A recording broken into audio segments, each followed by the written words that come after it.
Hi, everybody. I'm Steve Mitchell. I'm the producer and director of the upcoming documentary feature True Believers, the story of the first generation of comics fans that became pros.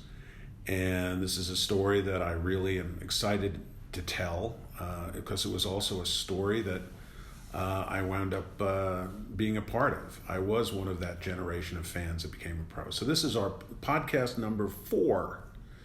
And hopefully you've had a chance to listen to our other podcasts here on Patreon. And today, one of the stories I wanted to share with you is my encounters with Steve Ditko.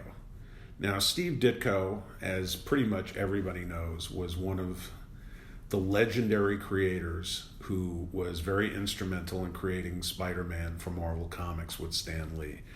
There has always been some question as to who really created Spider-Man, and I don't know if any of us will ever truly have the complete answer, but Steve was very, very much involved with the creation of that character along with Stan Lee.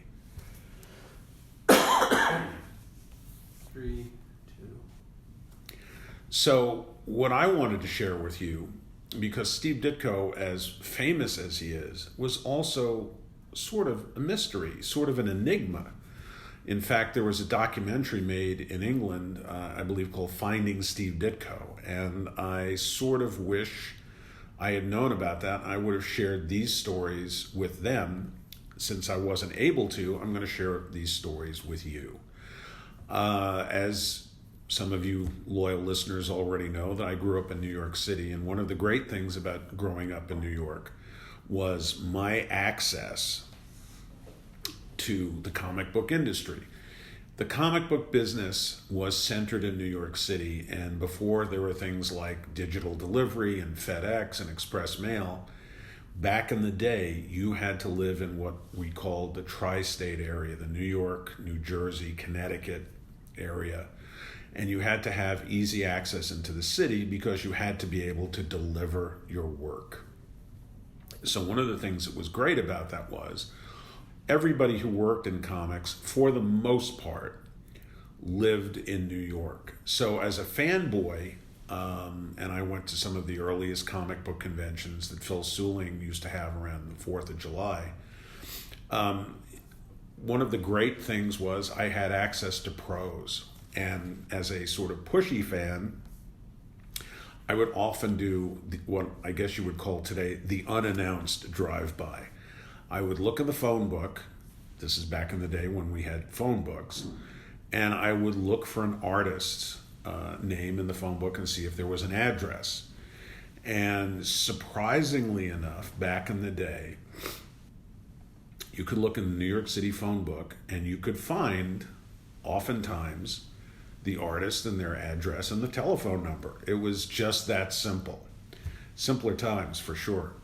And I was also into, I was a fan of newspaper strip artists as well. And one of the things I wanted to do was meet my heroes. Maybe they could do a little sketch for me in a sketchbook that I always had.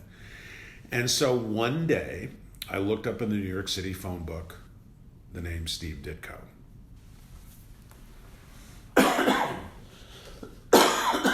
Take it down.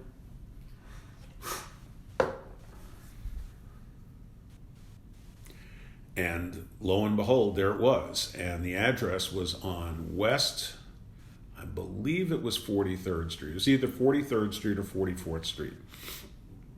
And his office was in a very unremarkable small building near Times Square. Now, back in the day, Times Square was a very sketchy or dodgy neighborhood. It was the center of essentially the entertainment business in New York City. You had all these great theaters, these giant movie palaces along Broadway. And then you had the legitimate Broadway theater, which was between 8th Avenue and Broadway. All the legitimate theaters, which, musicals and regular plays would play in. So it was a place where people went to be entertained. Well, I went to Steve Ditko's office, which was close to 8th Avenue. Now, if you know anything about New York City, 8th Avenue around 42nd Street was a very dodgy neighborhood. There were a lot of porno theaters. I'm assuming there were peep shows. I don't I was too young to even think about such a thing as prostitutes, but there were probably streetwalkers there. It was not the most savory of neighborhoods, yet it was kind of the center of the entertainment business. There were a number of office buildings that had laboratories, film equipment rentals. The distributors had a lot of their prints were done in the West 40s. There were labs there. It was interesting. It was kind of the best of all possible worlds and kind of the sleaziest of all possible worlds. And if you go to New York City today and you walk around there, it's all been cleaned up and it's much safer than it used to be. So here I am. I'm 14 years old, give or take, and I'm going to visit Steve Ditko in the sleaziest part of the city. So I get to the address, which is right on the corner, again, of 43rd or 44th Street on 8th Avenue. And I look in the directory and it says S. Ditko. And I think he was on maybe the 5th floor. Again, this is a long time ago. So I get in the elevator. I ride up to the floor. I see the office number on the door. And I think it might have said S. Ditko. And I knocked. And I have to say that I was filled with a lot of anticipation because, let's face it, I love Spider-Man. I was a huge Marvel Comics fan at the time, and I wanted to meet one of my heroes. It was for some reason, it was an obsession that I had, that I wanted to meet the guys who were creating the work, which I was so obsessed with as a reader, as a consumer of comics. So there's a beat, and then the door opens, and the door opens only halfway. And there's Steve Ditko, who is, when you meet your heroes, you have these sort of maybe preconceptions that they're going to look like movie stars. They're going to look heroic. They're going to look extraordinary. They're going to be guys who you're in awe of. And Steve Ditko was a very sort of quietly dressed, bespectacled guy with kind of a receding hairline. He wasn't heroic or remarkable. He was kind of tallish, standing there, and he sort of wondered what I wanted.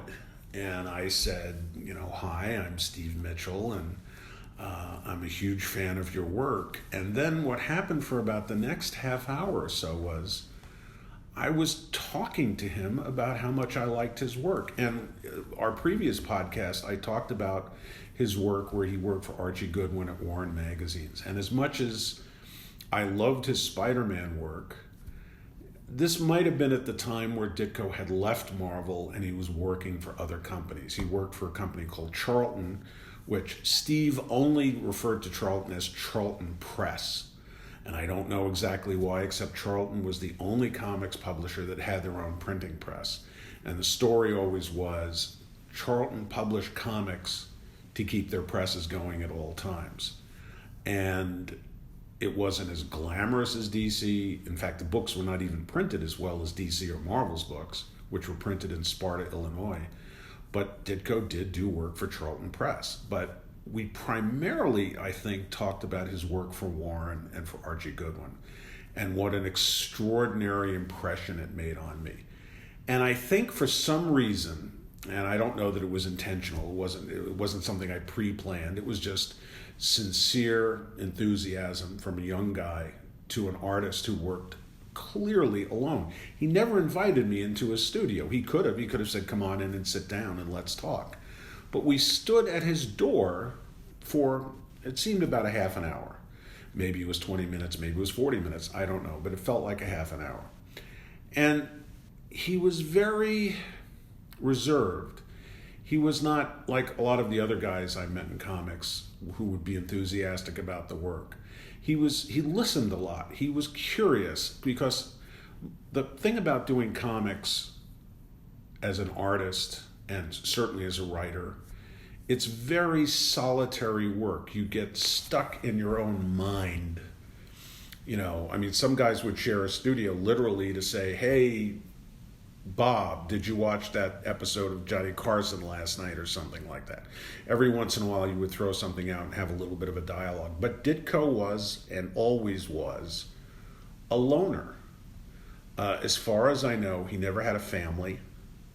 He led a very solitary and very dedicated creative life. And for him, it was always about work. He was very interested in doing work and being professional and being dependable.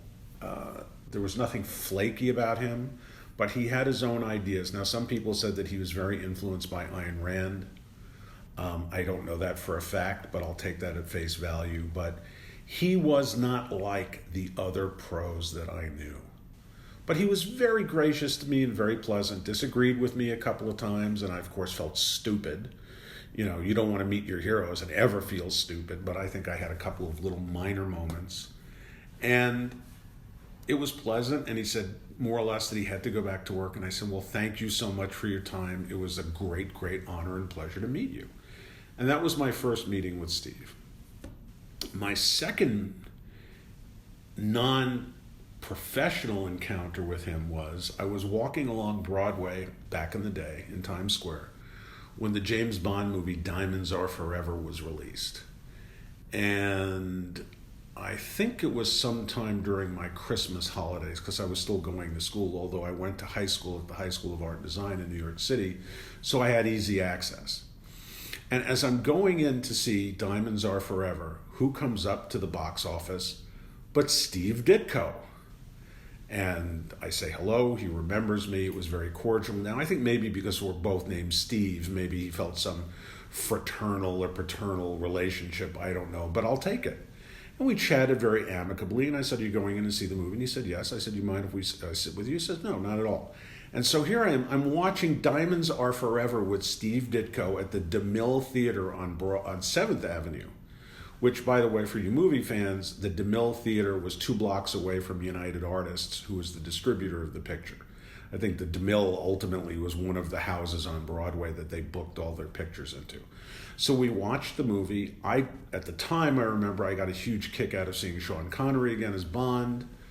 And so the nostalgia of the movie for me clouded the fact that it wasn't really that good. I thought it was pretty silly. But still, I enjoyed it. But I'm young. What do I know? We walk out of the theater, and the sky is now dark because it was December. And I said, so what'd you think, Steve? He said something along the lines, it was terrible. He says, the hero should never want any help. And if you watch the climax of the movie, Bond didn't quite completely solve the problem of the day by himself. He had help. Steve Ditko always felt that the hero's journey should always end with the idea of the hero saving the day, defeating the villain. And in many ways, that was kind of a life lesson for me, because as I continued to watch movies, I always wanted the hero to win the day. I mean, Ditko personalized it in a very interesting way, that it was always about the hero and the villain. And so, because Bond had, this army of guys helping him, Ditko didn't care for that sort of thing. His approach to hero fiction was much different. And so, while it was almost like a throwaway line, it was also a life lesson for me, and something that informed my own viewing and creating zeitgeist as a writer and as a filmmaker, etc., for years and years to come. And he walked off into the evening, and I walked off into the evening, and then that was it in terms of personal encounters. Once I got into the business, and Steve was working at DC, he would often come in to deliver work, and we would always see each other. He was always very pleasant. He was always, he said, hey, Steve, how are you doing? And likewise, I would say to him, and, he would occasionally show me his work, which was very exciting. And we always had a very cordial, but maybe slightly distant relationship. I don't think Steve Ditko ever let anybody really inside. But my relationship with him, because I knocked on his door that day, was always a little different. And so I have very fond memories of him. And it's interesting to see that the Steve Ditko that I met when I was very young, for years and years and years to come, he was always that guy. Now, the office that he had in the West 40s, I think he left, and he had a different office somewhere on Broadway.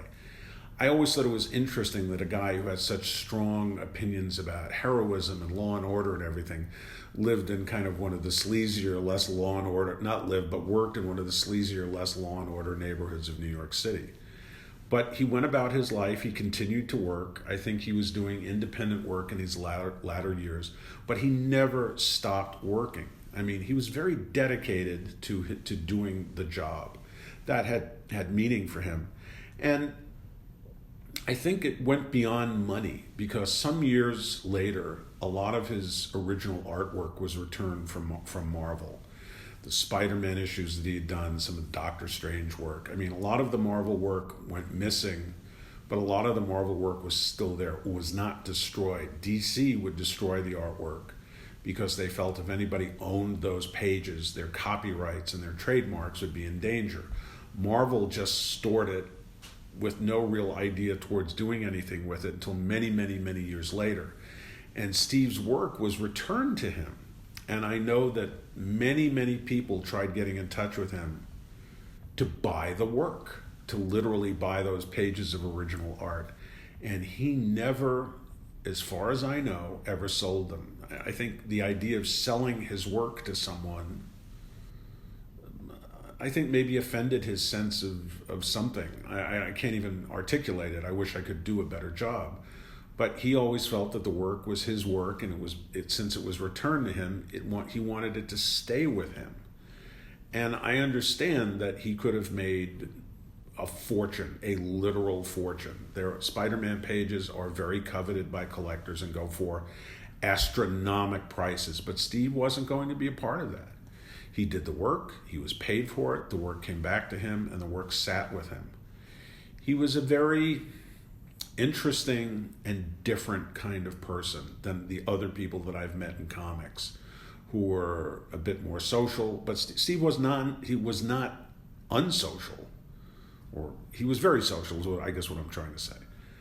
But there was always social at a distance, where a lot of other guys, what you see is what you get. Some guys would be far more talkative and just interactive. There was always a little bit of an arm's length between him and everybody. Jack C. Harris, who worked with Steve as an editor, liked Steve enormously and got along with him, but I don't think he was ever really close. I don't think anybody got close to Steve Ditko. He was a mystery to people at the time on some level, and remained so for the entire his entire working life, is what I'm trying to say. And I'm just very happy that I had a couple of close encounters with him where I got maybe to see a little bit more of the man behind the door. And for me, he was always the man behind the door in that office on West 43rd, 44th Street. But I'm so glad that I was this pushy kid who sought out his heroes, that I could have that experience with him, because it gave me some insight into maybe what was ahead for me. And sometimes maybe you go, do I really want this life? Do I want a solitary life? Do I want to be alone and work? And I've been alone when I've worked in comics, and I've shared studios with people. I like both versions of the work experience. But Steve, more than maybe almost any other professional I met, walked down his own street, and he lived that way for his entire professional life. He was an interesting guy, clearly, and a remarkable talent. I'm just glad I was able to talk to him about the work he did for my hero, Archie Goodwin, at Warren, because that work was, and still is, in my humble opinion, career best signature work. I mean, listen, Spider-Man was great, Doctor Strange was great, but artistically, one of the things that was great for me was that I got to see Steve Ditko's inner illustrator. And if you find those comics, those issues of Creepy and Eerie that he did, I think you'll be quite impressed with what there really was inside of Steve Ditko that we rarely got to see as an artist. He was an interesting guy. So that's it for trips down memory lane and some of my experiences as a fan, ultimately on the road to becoming a pro. I hope you found it interesting, and we will talk to you next time.